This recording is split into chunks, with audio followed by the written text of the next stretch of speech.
খাওলা বিনতে আল আজওয়া ছিলেন একজন সাহসী নারী যোদ্ধা, যিনি ইসলামের প্রথম যুগে তার কৌশল, সাহসিকতা এবং শক্তির জন্য পরিচিত।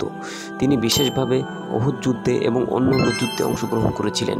খাওলা ছিলেন একজন যোদ্ধা যিনি ঘোড়ার পিঠে চড়েও যুদ্ধ করতে জানতেন এবং একে এক্সপেনশন অফ ফাইটিং বা যুদ্ধের প্রসারণ হিসেবে বিবেচনা করা হতো। খাওলা বিনতে আল আজওয়া সাহসিকতার মধ্যে অন্যতম ছিল তার অদ্বিতীয় সংগ্রামী মনোবল। একসময় যখন তার ভাই যুদ্ধের মাঠে পড়ে যান, তখন খাওলা তার ভাইয়ের সাহায্য করার জন্য তার পোশাক পরিধান করেন এবং ঘোড়ার পিঠে চড়ে যুদ্ধের মাঠে প্রবেশ করেন।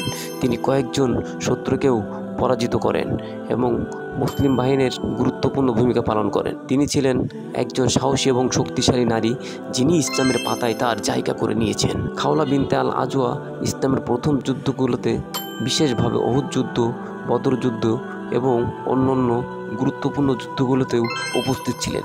তার অসীম সাহস এবং লড়াইয়ের আগ্রহ তাকে ইসলামী ইতিহাসের এক শক্তিশালী নারীতে পরিণত করেছেন।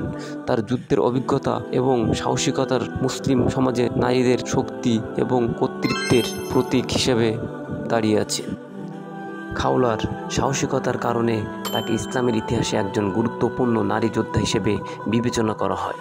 তার সাহস, যুদ্ধক্ষেত্র উপস্থিতি এবং নেতৃত্ব মুসলিম নারীদের শক্তি এবং সাহসিকতার উদাহরণ হয়ে দাঁড়িয়েছে। তিনিই সম্ভবত ইসলামের ইতিহাসের একমাত্র নারী যিনি ঘোড়ার পিঠে চড়ে শত্রুদের বিরুদ্ধে যুদ্ধ করেছিলেন এবং ইসলামী বাহিনীর জন্য একটি শক্তিশালী প্রতীক হয়ে দাঁড়িয়ে উঠেছিলেন। তার এই সংগ্রামী মনোভাব তাকে মুসলিম ইতিহাসের একটি চিরকালীন নায়িকা হিসেবে প্রতিষ্ঠিত করেছে।